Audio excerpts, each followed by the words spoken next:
am again.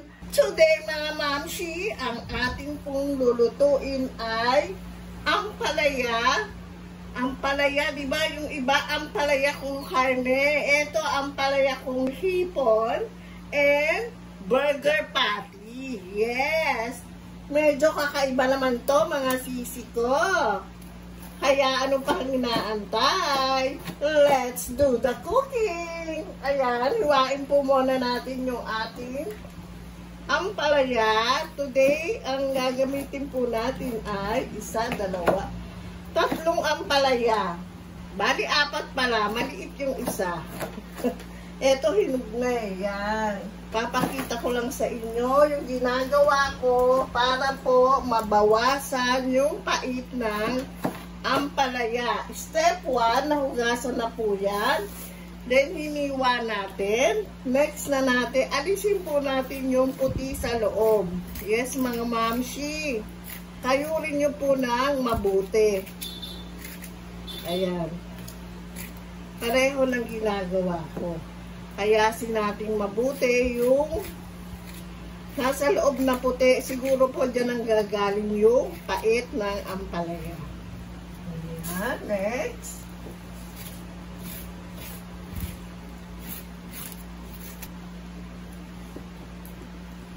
Start na po natin hiwain ang ating ampalaya. Ayan. Naano ko na po yan. Natanggal na natin yung mga buto at saka yung medyo lining na white dyan. Then, hiwain na natin. Start na natin hiwain. Ganyan lang naman ang paghihiwa niyan, mga sisi ko. Kung gusto nyo pa-islang, pwede rin naman.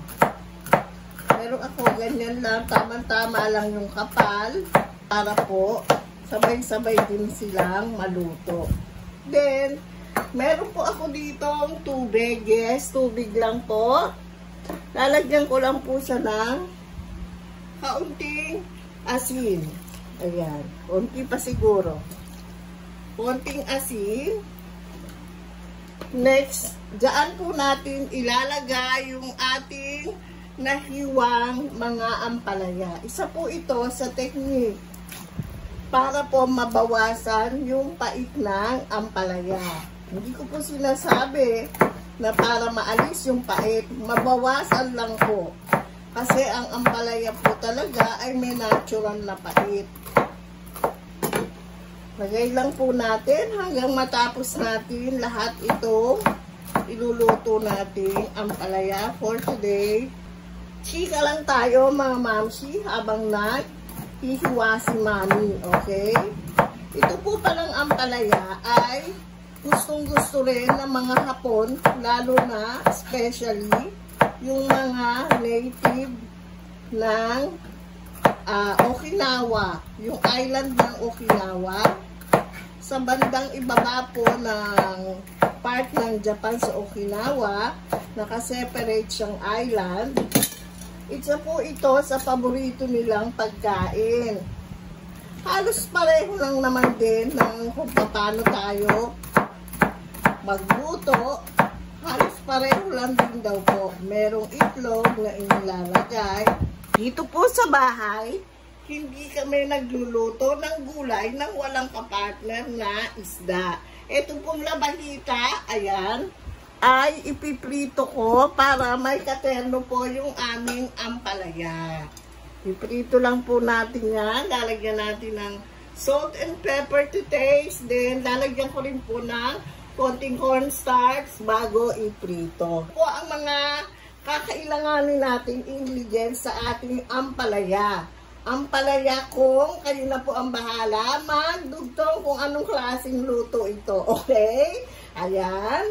Meron po kasi netong version na ampalaya kung karne, ginisang ampalaya. Maraming po klase ng style ng pagluluto. Pero nililinaw ko po, this is my version. Okay po? May kanya-kanya po tayong kakailan sa pagluluto, style. Nagkataon today, ito po yung version ng aking ampalaya. Yes! Ang main ingredient, syempre, yung ampalaya, nahugasan, nahiwa, binabad sa tubig na may asin. Ayan. From time to time, pwede nyo po siyang halu-haluin para mapunta naman sa ilalim yung ibang ampalaya, anuhan ng alat lahat. Next po ay meron akong nakitang hipon sa fridge. Lalagay na rin natin. At katulad ng sinasabi ko, ito yung ating twist. Kung merong ampalaya kung karne, ito naman nakita ko yung burger patty sa rep. Isasama po natin yan. Sibuyas, bawang, syempre kamatis, isa sa nagpapasarap, at 4 na itlog. Meron tayong asin, of course. Gagamitan ko siya ng konting patis sa pagigisa. Hindi mawawala ang ating cooking oil. At sa huli, lalagyan ko po siya ng sesame oil. Yes. Para mas masarap. What are we waiting for? Magluto na tayo! Start na cooking na tayo, mga mamsikels. Ayan. Filipino style gisa or saute. Lagi nag-uumpisa sa painitin ng mantika. Ilagay ang bawang. Bawang o sibuyas kung ano mauna, wala pong problema. Yan. Mag-brown para lumabas yung kanyang aroma and taste. Pwede na po natin lagay yung ating onion. Next na po natin yung ating kamatis. Ito naman hindi kailangan na luto-luto. Kahit ano lang siya, medium lang ang pagkaluto, wala pong problema. Kaya mabilis nga po itong lutuin. Yan. Then, itong ating burger patty. Kung wala naman kayong ganyan, ginili po. Ayan. Bali ito po, pinamalit ko lang siya sa ginili. Tsaka, alam nyo, mga mamsi, kung ano lang yun naman ng rep nyo, na alam nyo pwede naman natin ipamalit, isama sa luto. Try nyo po mag-experiment. Wala pong masama doon. Eh kung mapalabas natin masarap, eh di maganda. Kaya ako, ayan, instead na hiniling na baka o baboy, nakita ko yung aking burger patty. Naku po, ang bango. Napakabango. Yun po ang aking isinama sa aking lulutuin. Lagyan natin ng kaunti. Madaling-madali lang po itong lutuin, mga kamangsi. Pati isang kutsara lang. Ayan. Madaling magdagdag, mahirap mag-adjust. Lagi itong tinatawag. Ayan. Lagay na rin natin yung hipon. Ayan. Pwedeng wala, pwedeng meron. Optional lang po ang hipon. Yung pinakasimple, bawang, sibuyas, kamatis, ampalaya, itlog, okay na din po yun. Kaya lang, syempre, kung meron naman tayong pwedeng isahog para mas mapaangat natin ang sarap ng niluluto, todo na natin yan, mga mamsi. Ayan na rin yung ating hipon. Yun nga pala, nakalimutan ko, kailangan natin ng oyster sauce. Pagka po gulay, madalas po talaga naglalagay ako ng oyster sauce. Ayan. Si oyster sauce, lagay lang muna tayo ng 2 kutsara. Next na po natin yung ating ampalaya. Nilins ko po siya o binalawan ng isang mabilisang banlaw. Yes po. Then, pwede na po natin siyang ilagay. Kapag inilagay nyo yung ampalaya, avoid nyo po ang paghalo. Kaya, isa rin po yun sa natutunan ko. Huwag po muna natin haluin. Siguro, pasundot-sundot lang, ayus-ayusin lang ng kaunti. Pero para po hindi siya pumait, kasama yun sa technique, ayan, ganyan-ganyan lang mga sisi. Ayan siya. Then, dagdagan na natin kung ano pa ang kulang na pampalasa. Lalagyan ko pa po siya ng kaunting asin. Konti lang. Lalagyan ko rin siya ng pepper. Konti lang din. Mga mami, ito po isa pang optional. Lagi akong meron nito. Yun, ang tawag po dito ay hondashi. Ayan. Madalas po itong ginagamit namin sa Japan, pampalasa ng pagkain. Sinatampo ito o ginranules na isda. Ayan. Makakadagdag po ng sarap yan. Kung wala naman pong problema.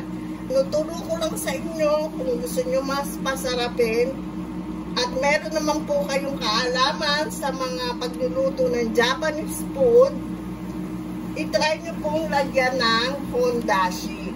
Si hondashi po may nabibili yan sa mga Japanese store. Meron silang mga nasa maliliit na sachet para po sa isahang luto, pwede. Pero meron din naman sila yung malalaking pack pang restaurant. Lalagyan ko po siya ng kaunting tubig. Ano naman yan, magtutubig din. Pero kakailanganin niya pa ng kaunting tubig. Kalahati lang po nitong cup ang nilagay kong tubig. Lalagyan ko rin siya ng kaunting sugar to balance the taste. Lagyan natin ng konting asukal. Ayan. Ganyan lang po. Para balansihin na yung lasa. Nag-start na po siya mag-simmer. Kumukulo-kulo na. Ayan. Pwede na po natin siyang takpan.